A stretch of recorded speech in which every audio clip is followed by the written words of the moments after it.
The courtroom was electric before the first word even left his mouth.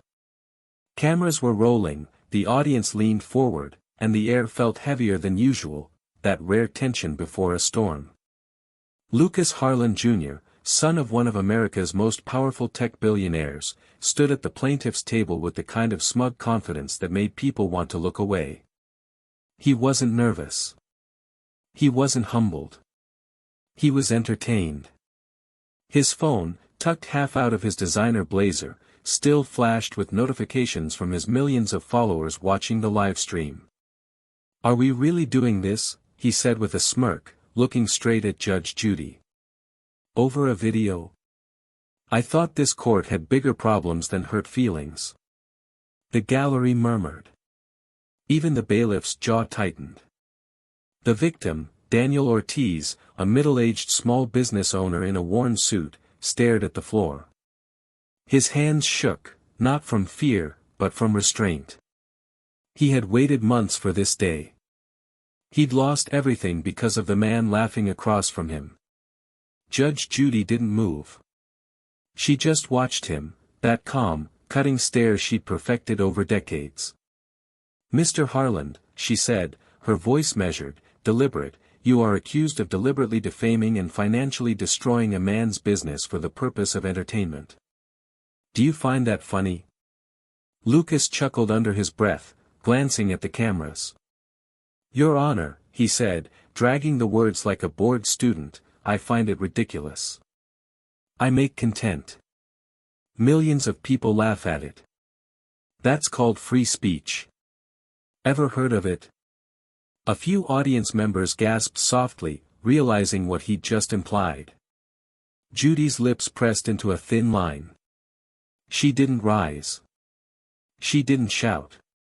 She simply placed her hand over a thick, sealed file on her desk, a file with Lucas Harlan's name printed in bold black ink. Her fingernails tapped it once, twice, a rhythm only she understood. "Mr. Harlan," she said quietly, "you'll regret those words." The calmness in her tone hit harder than any gavel. Lucas laughed again, but this time, the sound was forced. The moment carried a strange echo, the kind that tells an audience they've just witnessed the opening seconds of a downfall. Daniel finally looked up. His voice, when it came, trembled but clear. "You didn't just ruin my business, sir. You ruined my son's college fund, my wife's health insurance, and my name in the only neighborhood that ever trusted me. You turned my life into a punchline for your rich friends." Lucas rolled his eyes. "Cry me a river. Maybe next time don't sign contracts you don't understand." Judge Judy's expression didn't change, but something shifted behind her eyes, that subtle, dangerous shift only seen before her most devastating verdicts. She reached into the file drawer and slid a single photo out, just enough for the audience to glimpse it, not enough for Lucas to see. Whatever was in that photo made her sigh through her nose, the faintest sign of restrained disgust. Then she tucked it back under the folder. "Mr. Harlan," she said, still calm, "before this hearing ends, you will learn that money doesn't buy dignity. And the world will learn it with you." Lucas leaned back, stretching his arms, still smiling, but his jaw twitched. Somewhere deep down, he could feel that her words weren't empty. From the back row, a producer whispered to another, "This one's going viral." Narrator voice broke through softly, the kind that blends with tension instead of cutting it. "If you've ever wished arrogance got punished live on television, hit that like button right now, because what you're about to see will be the most satisfying courtroom takedown you've ever witnessed." Judy turned one page in the file, her eyes flicking between names, bank accounts, and something handwritten. The camera didn't catch it fully, but the audience noticed the color drain slightly from Lucas's face when she said, "Tell me, Mr. Harlan, does your father know about the shell company registered under your name in Delaware?" The smirk faltered. The laughter stopped. A bead of sweat rolled down Lucas's temple. "Excuse me?" Judy didn't respond. She just closed the file slowly, folded her hands, and said, "We'll get to that soon. The silence that followed wasn't normal silence. It was the kind that turns every breath into a countdown. The gallery leaned forward again. The camera zoomed closer. Somewhere out there, 1,000,000 viewers hit replay without realizing it. Because in that single moment, that look, that calm, that file, everyone watching knew, the story wasn't just about a rich man mocking a poor one. It was about something bigger, something buried deep inside that folder that could destroy not just Lucas, but everything his father built.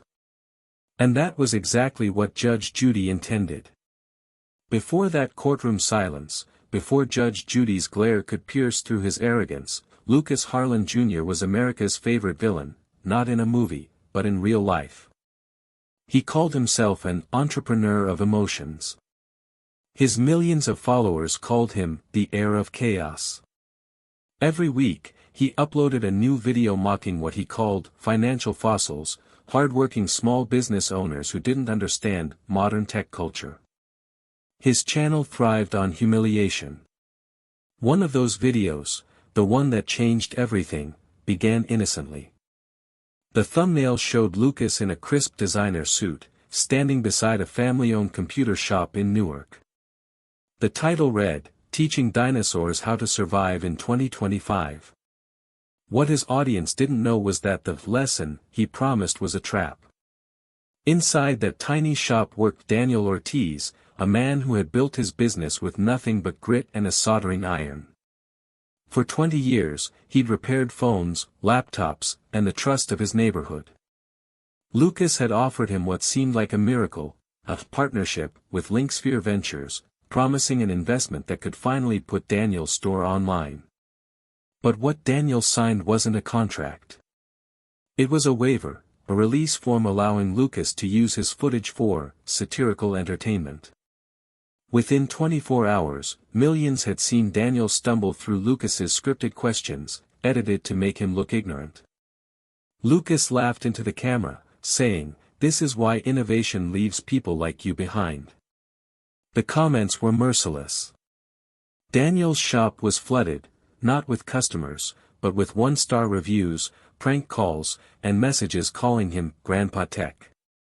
Within weeks, he had to shut down. His son dropped out of college to work nights.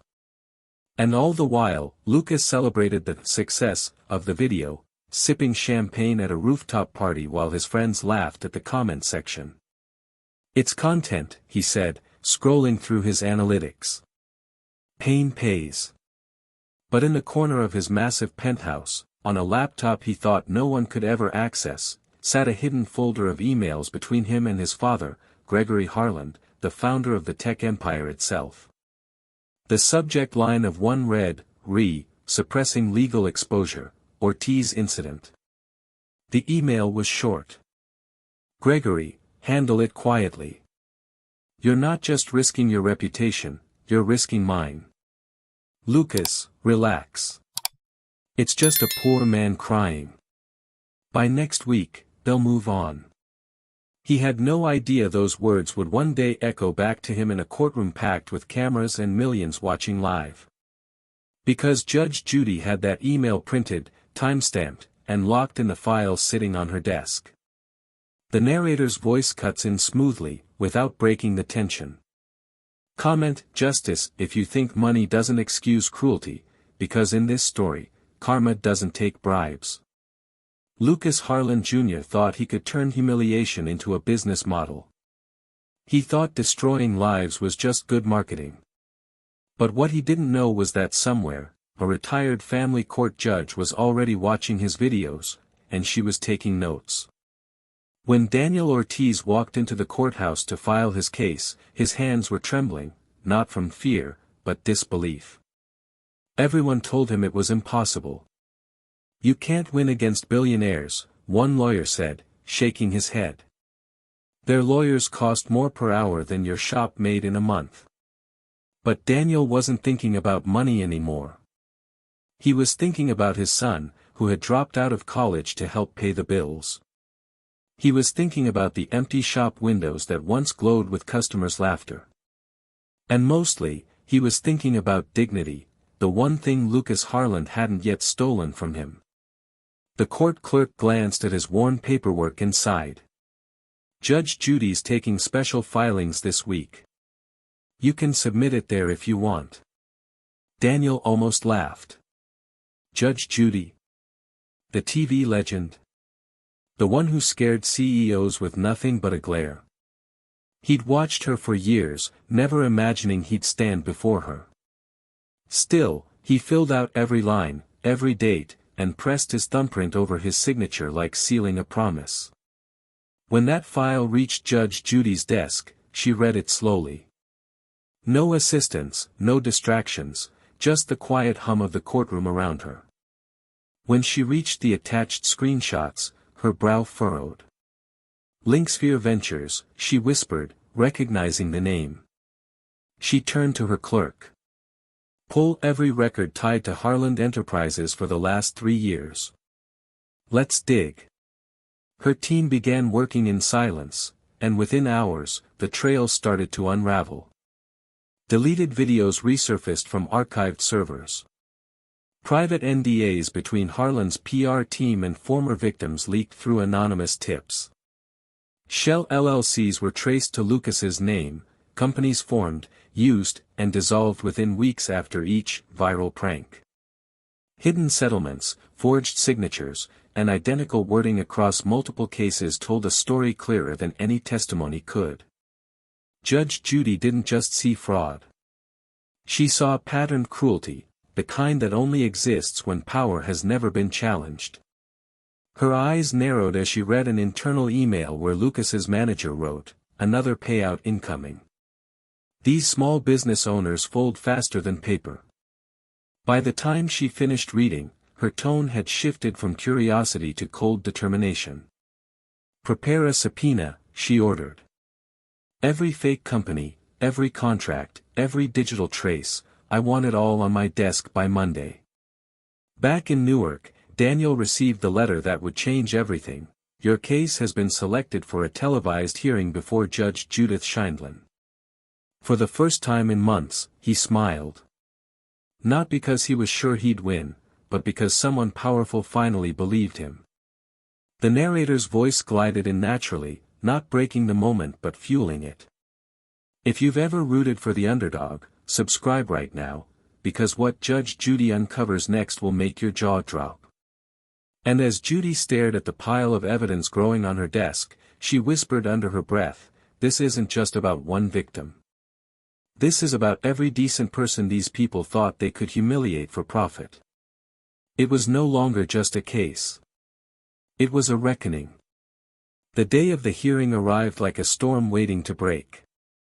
Every seat in the courtroom was filled. The air buzzed with that rare tension when everyone knows they're about to witness something unforgettable. Judge Judy entered, robe flowing, eyes sharp. The bailiff called the room to order. Lucas Harland Jr. didn't stand. He simply leaned back in his chair, twirling a platinum pen between his fingers as though he owned the place. "Mr. Harland," Judy began, her voice measured. "You understand you are being sued for defamation, business interference, and emotional distress." Lucas smirked, his tone dripping with practiced arrogance. "I understand I'm being sued for being popular, Your Honor." The audience murmured. Daniel, sitting across from him, gripped his file tightly. He didn't look angry, just exhausted, like a man who had spent every ounce of fight he had left getting to this moment. Judy tilted her head, studying Lucas as if she were watching a child play with matches. "Do you believe the law bends for your bank account, Mr. Harland?" Lucas chuckled. "It usually does." The words hung in the air like poison. Even the camera operator hesitated, zooming in on Judge Judy's face.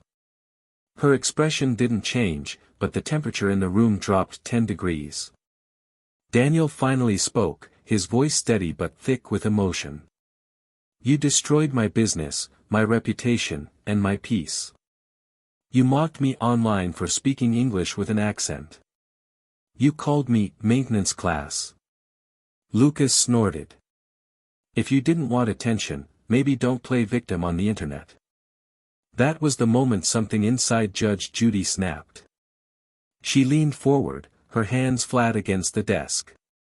You will not mock this man's accent in my courtroom. You will not mock the people who work for a living, Mr. Harland. I've seen arrogance before, but I have never seen someone so certain that the world owes them applause for cruelty. Lucas opened his mouth to reply, but Judy raised a single finger, an unspoken command that froze him mid-breath. Do not interrupt me again. Then, for the first time since the trial began, her hand brushed the edge of the sealed folder on her desk, the one with his name stamped across the top. The audience leaned in, breaths shallow. She didn't open it. Not yet. Just placed it in front of her, perfectly centered, like a weapon she wasn't ready to use. Mr. Harland, she said slowly, before this trial ends, you will understand why arrogance never survives accountability. Lucas forced another smirk, but his eyes betrayed him, a flicker of unease, a glimpse of recognition that maybe this judge wasn't like the ones who'd taken his father's phone calls in the past. The narrator's voice slipped in softly, syncing with the tension.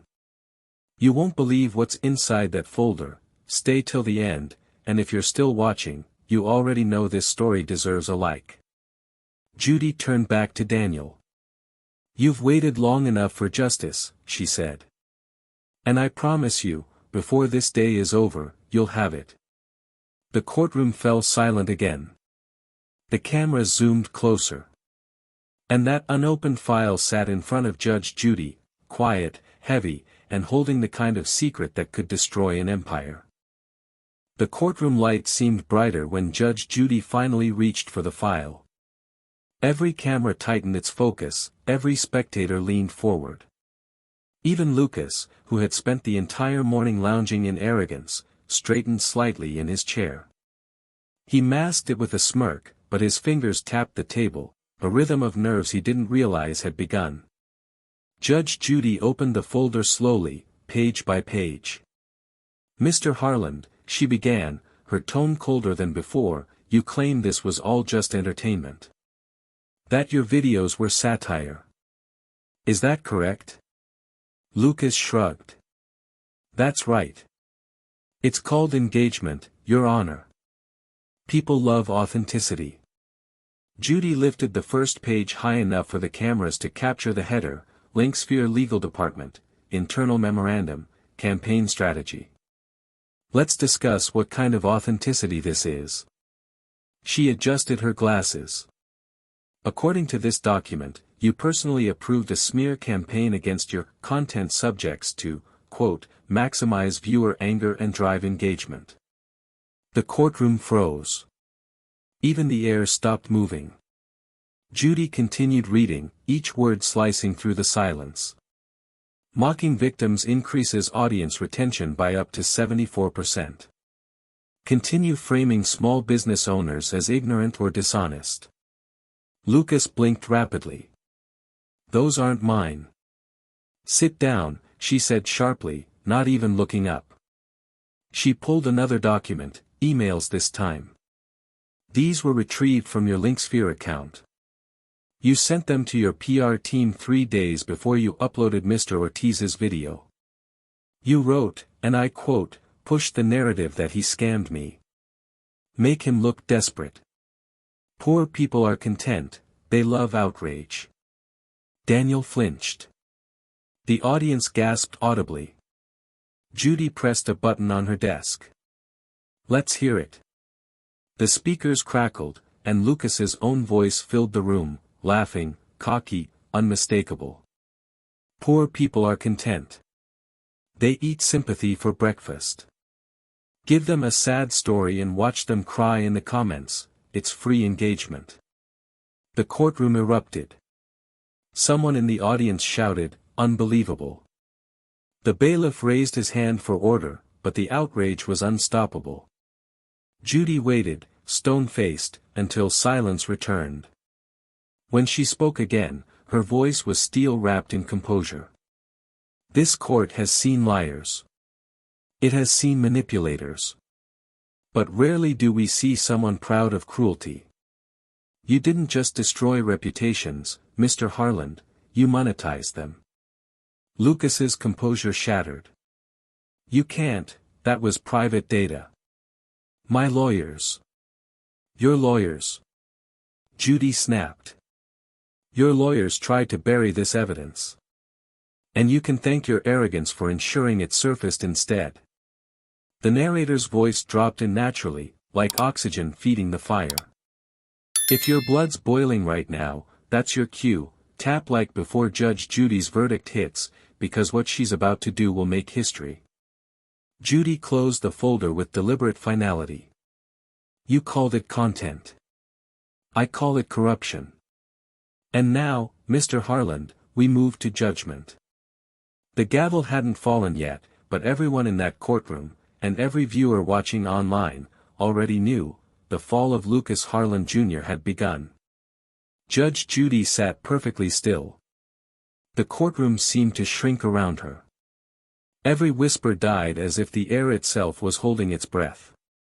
In front of her sat Lucas Harland Jr., pale now, stripped of the arrogance that had filled the room only hours before. He tried to mask it with a half-smile, but even his reflection in the polished courtroom table betrayed the fear behind his eyes. Mr. Harland, Judy began, voice low but resonant, for weeks, you've stood here defending cruelty as creativity. You've mocked, minimized, and monetized the pain of others. You said poor people are content. Well, let's see how content you are when the law finally catches up to you. The sound of the gavel striking once echoed like thunder. This court finds in favor of the plaintiff, Mr. Daniel Ortiz. A pause. Then the blow that shook the world beyond that room. You will pay $500,000 in damages, plus legal fees, and you will issue a public apology on national television within 7 days. That apology will remain on your social platforms for no less than 1 year. Failure to comply will result in contempt of court. Lucas's mouth opened, but no words came. His father's name, once a shield, meant nothing here. Judy's eyes flicked briefly toward the cameras. And finally, I am referring this case to the district attorney's office for investigation into potential fraud, harassment, and business interference.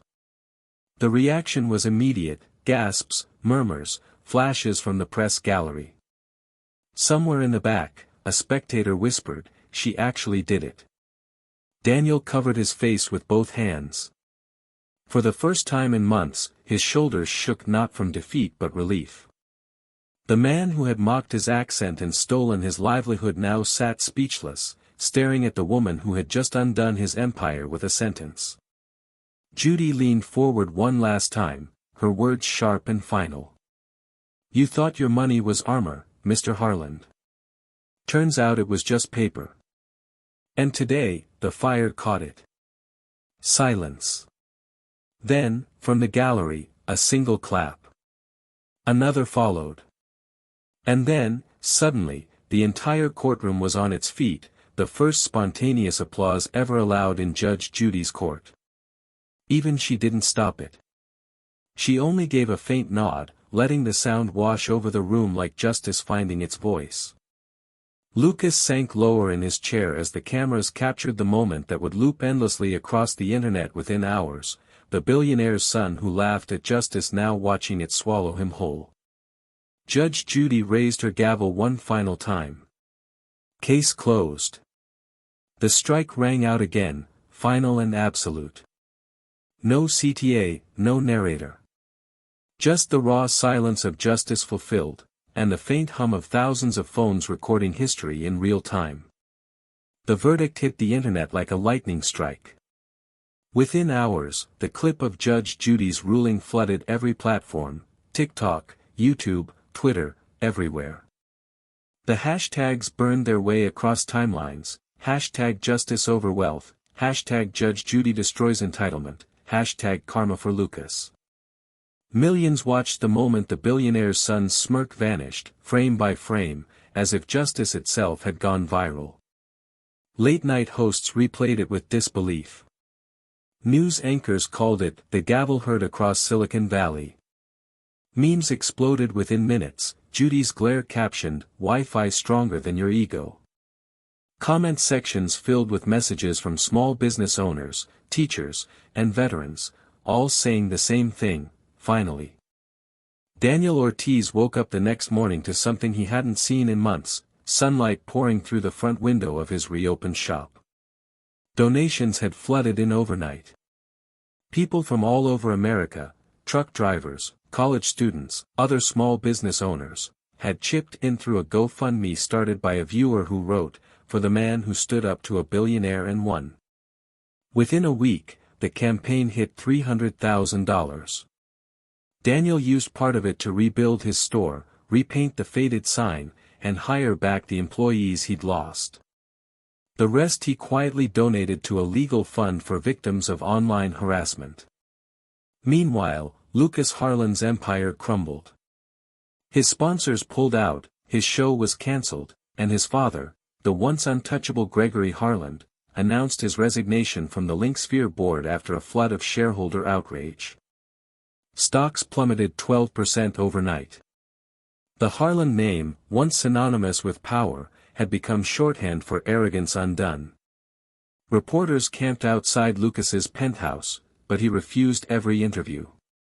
His apology aired exactly 7 days later, just as Judge Judy had ordered, a stiff, trembling statement that began with, "I was wrong."